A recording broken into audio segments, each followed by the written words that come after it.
All right, I guess it would help if I started my video. Welcome to this video. Thank you so much for tuning in, sharing in this now moment with myself and with one another.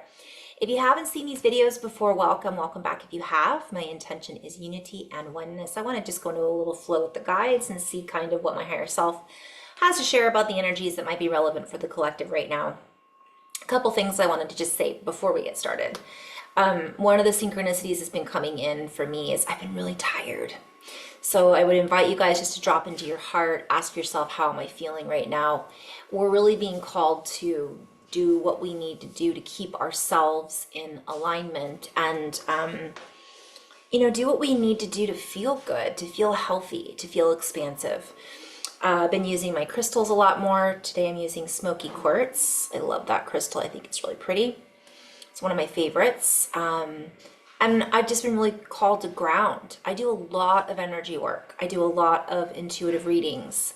I go into the field, so to speak. And even though it's all coming from within me, by the end of the day, I can be really spaced out. More so than usual. And, what happens is I'm not necessarily able to ground all day. I'm working with clients. I've got tennis shoes on. And so when I get home, it's really important for me to stick my feet on a grounding mat. If it's too cold to go outside, put your feet in a plant, which I've done before because it's been raining so much. Do whatever we need to do. Take that Epsom salt bath with the crystals and, maybe do a clay, to connect with clay or something. Not that you want that going down your drain, but I'm just saying, getting into the nitty gritty is what the words that have been coming through, because we're going through the nitty gritty. And the more we have support, and it's hard to feel supported and anchored in your body, which is where we're having this experience, if you're not doing the grounding that's required to anchor into the body. Now, I say this about energy work. It may not be that it's energy work that's causing you to be spaced out. It could be that you've got a lot on your plate, you've got too much on your mind, you're not being able to be present because you're being pulled from, into multiple directions. You're getting pulled into the tornado rather being the center of the tornado. And that happens to all of us from time to time. So, well, most of us from time to time. And this is part of the journey, is really recognizing that we are in a physical body. So if we're trying to escape that, or we're not bringing ourselves back into that physical awareness in our vessel, we're not really getting the full, not only the full benefit of our vessel, which is a obviously I could go into so many different layers here. We're also not recognizing that our vessel is going through a reattunement process. So we have to keep reattuning to, or tuning into, or recognizing, right? I always say recognize and acknowledge. Recognize and acknowledge what we're feeling, what we're sensing, what we're picking up on. Because if we're constantly in our heads or spaced out, it's harder to be in awareness of whatever that thing is that we're not being aware of. And that could be a feeling in our gut. It could be that we're overthinking something when the answer is right here. But because we've been in our head so much, the answer is bouncing off of the scattered thought molecules, the thought patterns that are disrupting the flow. So being in flow is not always about floating around in the ethers or being in our heads, or we have to anchor that in. It's about touch and feeling and movement and breath. So all of it is working together and not cutting off one thing from another. So that's one of the biggest messages that's been coming through. So again, for me, just getting back to the basics, just walking around with the crystal. I've been wearing crystals again. I kind of just didn't do it for a while. Again, grounding, being in water, clearing off some of the debris that gets stuck to us throughout the day, whether it's negative energy, whether it's a negative thought pattern, whether it's memories that are coming up that we aren't necessarily recognizing, that are here to say, hey, let's clear that out and reassess on how we feel about that. All right, let's flow. So just inviting you to drop into your body, dropping into the breath, going into the heart space, expanding that energy from the heart out from the center of the chest, the sides of the chest, the back of the spine, up into the skull, up into the crown of the head, down into the stomach, down into the hips and the feet, all the way to the ankles and toes.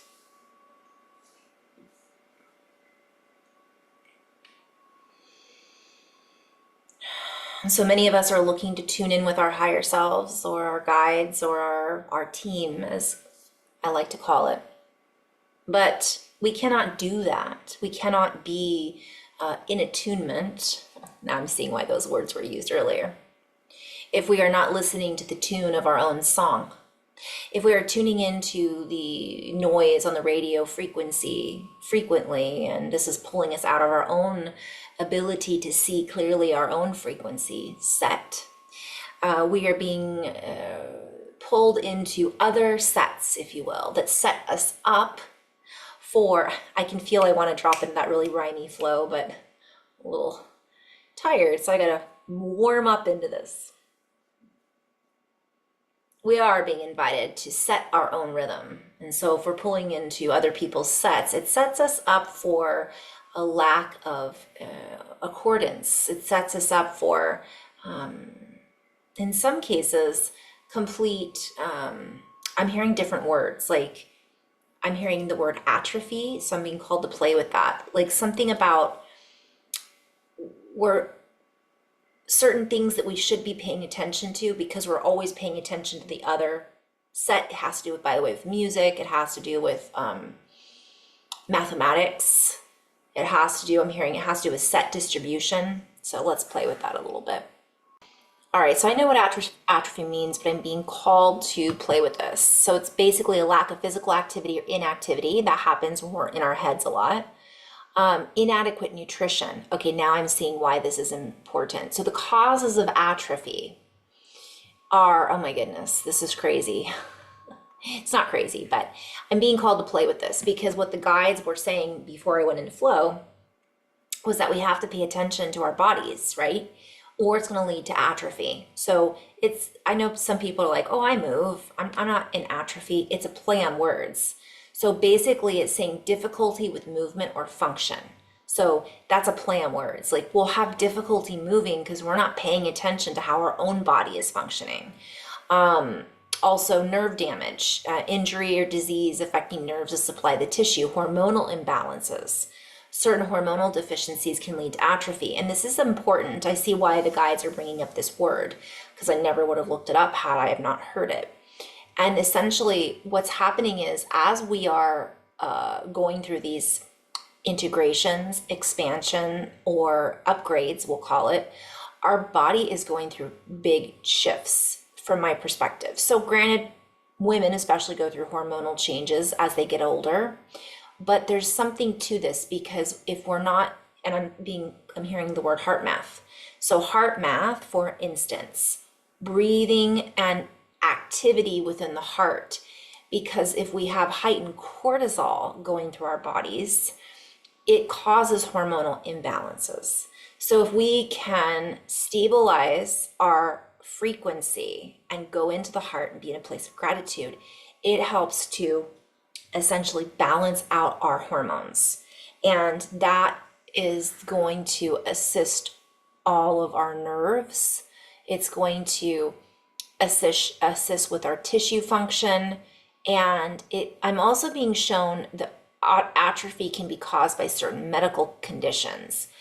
But it's interesting because it's what came first, the chicken or the egg. So part of it is, yes, there's multiple sclerosis and Parkinson's, but what we're being called is we are being invited to really pay attention to what our body is telling us before something like that happens.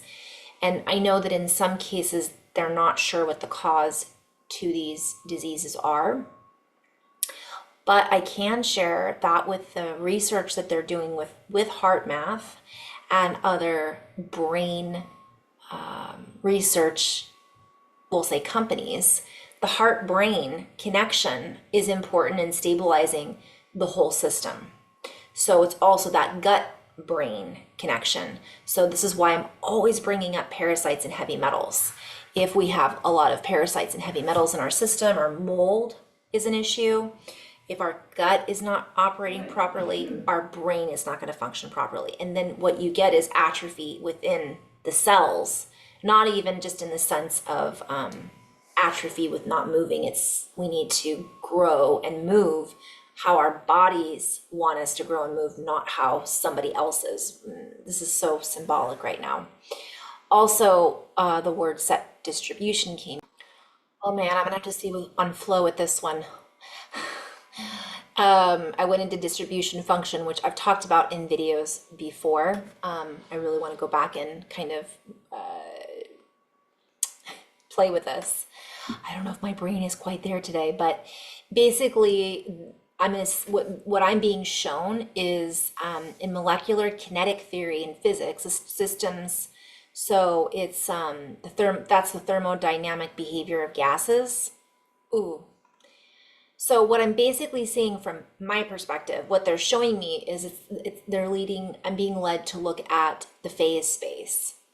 And so the phase space of a physical system is the set of all possible physical states of the system when described by a given parameterization.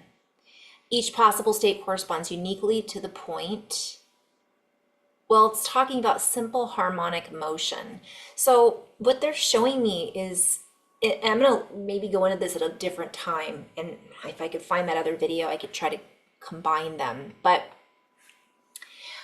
what I'm being shown is if we're not caring for ourselves, our system, this is very multidimensional, and it's affecting what I'm seeing is phase space trajectory of the system.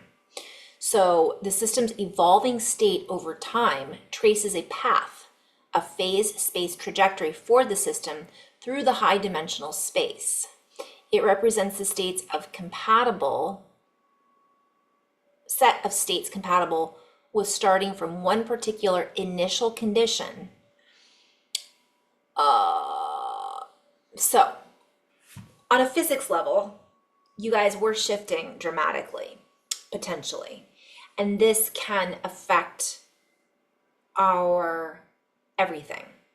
So what we thought may not be what we think now.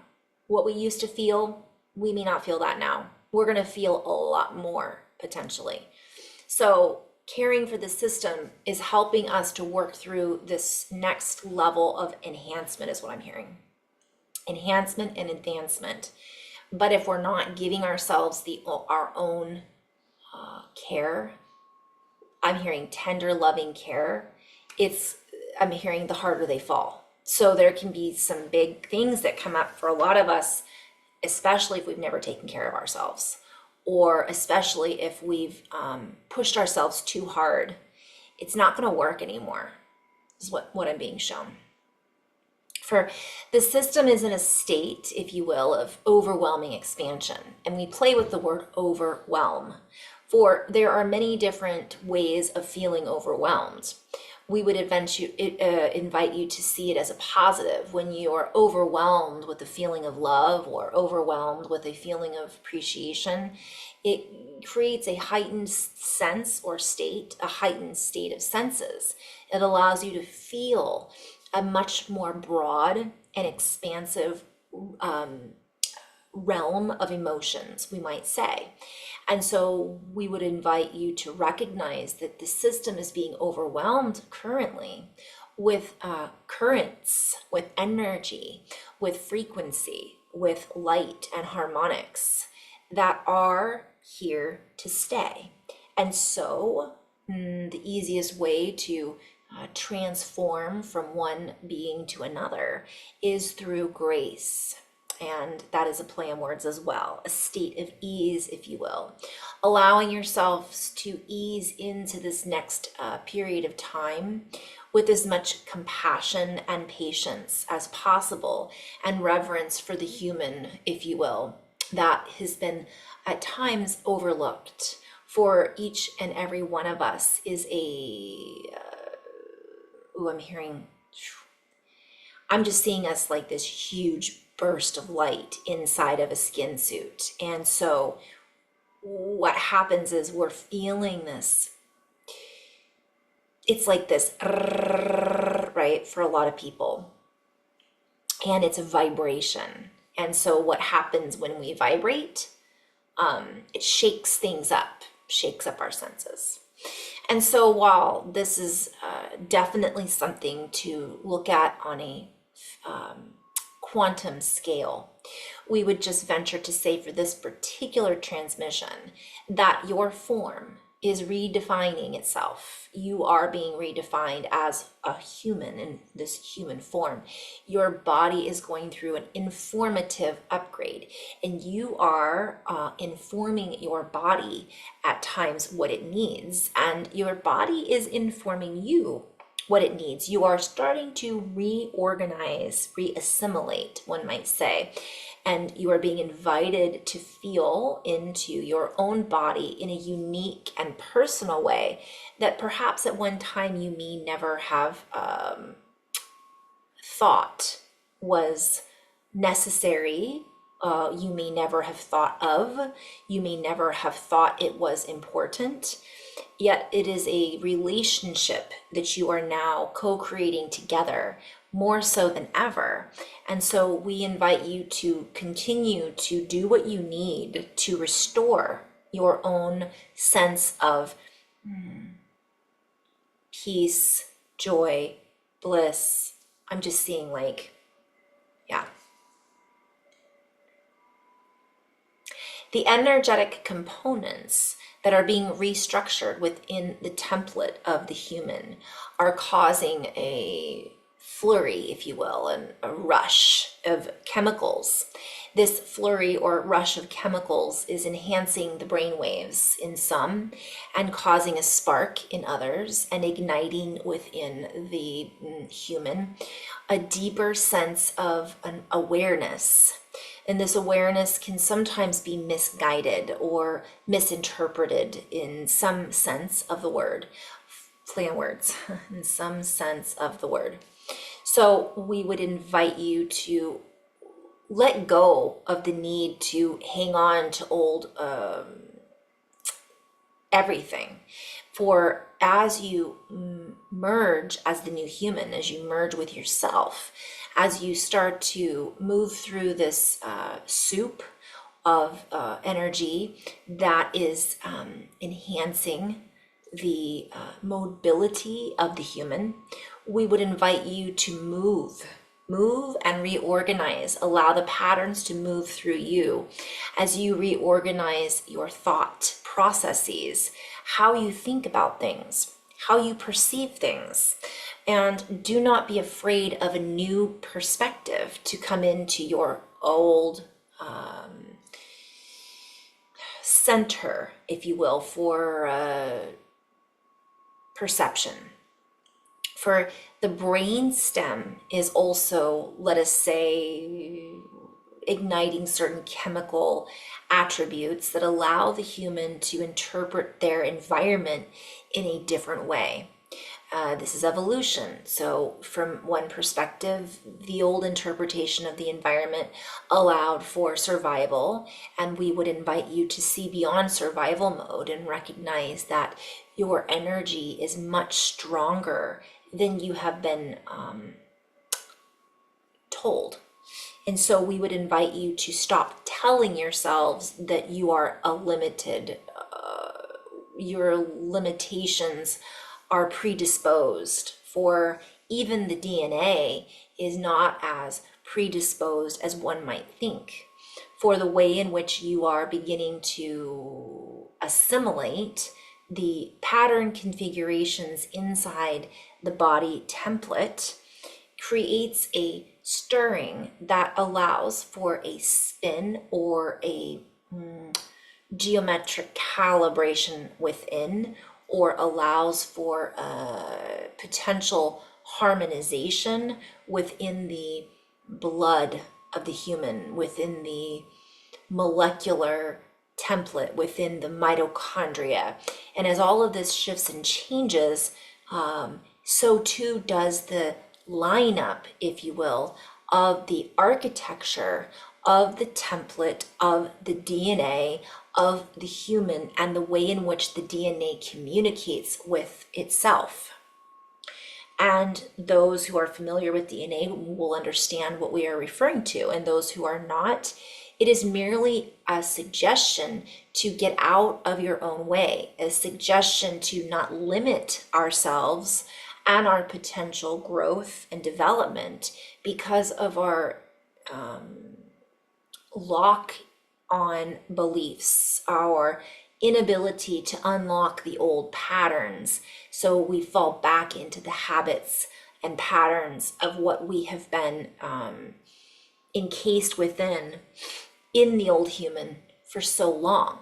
This is all falling away. And as this falls away, the ability to play at a higher range of, I'm hearing like, well, I'm hearing symphonic resonance. So it's like it's like going from not knowing how to play the piano to playing the piano like Mozart and understanding the music. It can happen like that if we just allow ourselves to start to unfold and not hang on to a linearization of how this is going to look or how this is going to work, because I'm just hearing let it go.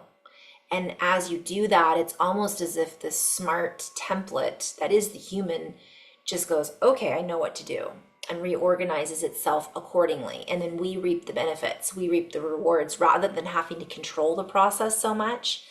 It's a smart system, right? And all we need to do is support it in the best possible way, and it will support us in the best possible way. So there's going to be miraculous healings is what I'm hearing. Not only our relationship with technology will include that in much of the steps up in healing, but just the body itself. I'm being shown just things reorganizing and stabilizing in our bodies because of the power of our thoughts, which we know that, right? I'm being called to talk about Bruce Lipton and the biology of belief, but also going back to the heart coherence, and sound. And when we have a certain frequency that we're running on, our body is humming at that sound. It is a pattern that is allowing the field in which we are merged within, immersed in, the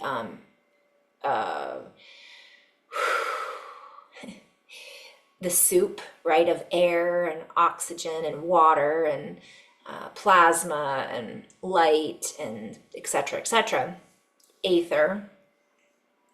It responds to us, and it's this symbiotic relationship that has this new way of interpreting each other, is what I'm hearing.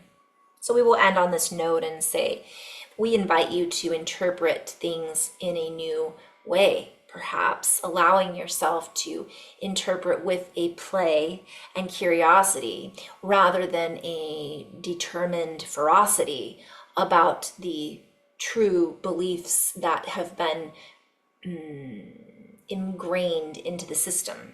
We would invite that curiosity to ask questions such as, what if? What if this was possible? What if that were no longer true? What if this was true at one time, but it no longer applies to our new reality? What if this person that I am focusing on can change? What if I can change? What if I were, did have more time? Like all of these questions I'm just being shown. The more we start to look towards that, the less we get out and we adapt to these new frequencies, the less we are blocking ourselves. Okay, so I'm going to end on that note. That was the message for today. In love and light, guys, to be continued. Namaste. Thank you so much.